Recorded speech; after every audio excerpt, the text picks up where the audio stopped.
Well, if you managed to keep them going, well done. Literally, like you're in the second week and you haven't given up. But for the rest of us who need a little motivation, I brought in a guest, Nevşah Karamehmet, who's here in the studio with me, can inspire us to keep the resolutions or get them back on track. Nevşah, is that what you do? Yeah, I'm here to give some tips. Yeah, tips. Yeah. I'm going to need some, Yeah. Nevşah, first of all, did I get the pronunciation right? Yes, Nevşah. Right, Nevşah. Nevşah, even better. So, what's the first thing we need to know about keeping resolutions? The first thing we need to know, I think, is that dedication and discipline works, and only dedication and discipline works. But what is dedication? Yeah. How do we get that? So how do we get dedicated? Yeah. So that's where I'm coming from, basically, because I'm a behavioral scientist, and when we look at human behavior and why we do the things we do, we see that humans are very basic. We make things complicated in our mind, but we're very, very basic. Humans are meaning-searching organisms. So we are searching for a meaning. And dedication and discipline happens when we find the meaning. And when you look at the word mean, and when you look at the word meaning, it's kind of like it's core of the universe. Everything in physics and math and chemistry, everything is trying to come back to the mean. Mean is kind of like all about being centered, being in tune with ourselves, and everything, because everything in the universe is trying to come back to the mean. When we come back to our mean, and whenever we are centered and we are in actions, the ing is with the mean. When you put ing means action. So it becomes a meaningful life. So to find the dedication, to find the discipline, to get the results we want in our life, I think we all need to understand the importance of just being connected with our sacred selves and just spending some time on getting to know ourselves. Maybe 2025 can be kind of like the year we got to know ourselves, our truth, our essence on a deeper level. And interestingly enough, what's happening in January 25th, maybe you've heard of it, it happens astrologically. Something amazing is happening on 5th of January, and it has happened 500 years ago. All seven planets will be aligned. Aligned, yes. And that's kind of like creating this amazing alignment in our lives. And the universe is literally saying to us, become aligned, get aligned, focus, center. Just center to yourself, connect with your essence. So I think 2025 will be an amazing year for people who, step up and who, start self-mastery tools, meditation, maybe some more yoga, deep work, focus, go in, deep within, because the universe is basically saying, I'm going to be supporting you if you connect with your mean. Yeah, but the mean, in the way that you mean is purpose. Can we translate it as purpose? Yeah, we can say purpose as well. Yeah, because our mean is our purpose. Yeah. The meaning of our lives is our own unique purposes, and each one of us have different purposes. So. But if you're too lazy to do yoga, what do you do? How do you get to your mean? I think being lazy is the best way to get to your mean. Just stop. Yeah, just stop. Because to connect with our mean is just taking time by ourselves, taking time to think, taking time in silence, I would recommend just spending 10 minutes, 15 minutes in the morning, 10 minutes, 15 minutes before you go to bed, just by yourself, going over your life, asking yourself, why am I here? Then I won't be able to sleep. Now, come on now. You can't do it just before you're going to bed. No. There are too many questions. It might just be my life, folks, where there are too many questions. Yeah, could be. Yeah, could be. I won't be able to. I struggle with sleep at the moment. So if you don't mind, I'll pass on doing that just before I go to sleep. But the challenge for mankind, I suppose, womankind, humankind, the challenge is to have the belief in yourself as much as knowing the purpose. And the purpose may even be outside of our understanding, because really, to understand your purpose, you would need a creator maybe to give you an insight into what that purpose would be, in the same way as if I create a chair, only I can really say what the purpose of that chair is. Was it for comfort, or was it just for, artistic reasons or otherwise? The chair might have different purposes, as we do as human beings. But generally, isn't it beyond our capability to reach or to understand our mean?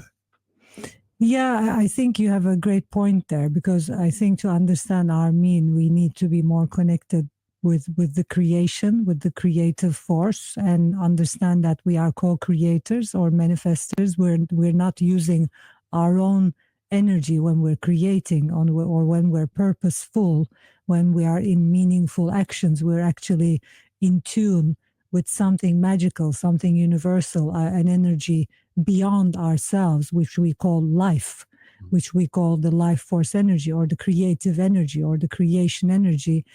Actually, I mean, for me, I think basically just asking the question, I mean, why not in a way to, have more questions, but in a way like, why did I, just looking at our lives and just spending maybe a few seconds before we do something and asking ourselves, and I think that's the biggest tip. It's like, why am I doing this? Is it necessary? Whenever we're in action, because whenever we are in meaningful actions, we are more focused and we are more dedicated, we are more disciplined, we get better results. Whenever we love what we do and we do what we love, we tend to be more focused, more organized, which also gives better results. So as a human behavior expert, I suggest people who would like to get better results in the new year and forever, for the rest of their lives, I would suggest paying a little bit attention to why they're doing what they're doing. And if it is not personally important for you, just think of delegating it to someone else. Because if it's not truly important for you, if you don't truly love what you're doing, you're not going to get the best results. Yeah, but when you rely on other people who don't love it either, you get worse results. You might be better off, doing it yourself, because you don't like what you're doing. You don't. I'm not pouring cold water on it at all, but I'm looking at my own challenges at the moment. I resolved to walk for miles and miles and miles and miles and miles and miles every day, for a couple of miles every day, maybe a mile and a half, if necessary, only half a mile. I resolved to walk, and it's easier said than done. And I did it on the first day, first day of the year, January the 1st. I was out on the road and literally walked probably about 15 miles that day. Wow. I was really tired. I was really tired. And then my muscles said the next day, you're not doing that again. You're not doing that again. No. Not whilst we have air in us to breathe. You're not doing that again. So I gave it a couple of days and I thought my muscles would get back there. And then a couple of days later, it was something else that kept me from doing it. It wasn't the muscles. The muscles were fine, but it was something else, another appointment or another obligation or whatever it is.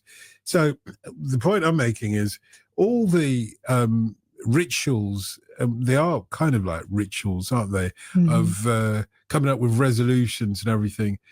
They only work if you're in the right time and space. They only work. If you're, let's say, on holiday from work, well, it's really easy to resolve to do exercises every single day. But if your routine is interrupted by going to work and then consequently tiredness or whatever it might be, then you just think, not today. Mañana, as the Spanish will say, any day but today. Any day but today. Do you know what I mean? Yeah. I'm just saying that's my problem. Maybe it's my unique problem, What do you say? Yeah. How do you resolve what I that? say is we are, I mean, and I've been doing a lot of research on the specific topic, how we humans are conditioned in our mind to certain truths and rights and wrongs. And I see that we're living in the 21st century. Obviously, we're in the information age, and there are all kinds of, with social media and everything happening around us, all kinds of information. We're literally bombarded with people saying what we should be doing and what we shouldn't be doing, and what's right and what's wrong. And I, as a researcher and as a teacher, as an expert in the field, what I can say is I think we're conditioned to maybe doing things we don't like doing. And I'm a strong believer that we will eventually reach to our highest potential when we just keep on doing what we love doing. And there was a research, I read about it recently. There was a research in the secondary schools, and it's very interesting. They work with two groups of children, and with one group of children, they supported the children in the lessons they Okay, were... hold it there. Okay. We'll come back to this and just conclude it in a moment or two. But first, let's get the latest headlines. Yeah, this is Dawson on Sunday. And my guest now, Nevşah Karamehmet, is trying to convince us to hang on to our resolutions.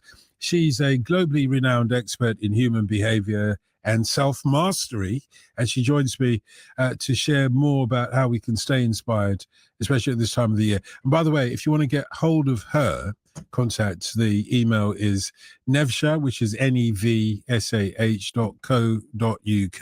And Nevşah, when we left it on a cliffhanger, you were telling us about some research in schools, yeah? Yeah, I think I was very amazed because I think it's a great research, just showing people kind of like a way to get the results we want in life. So they did a research with two groups in a secondary school.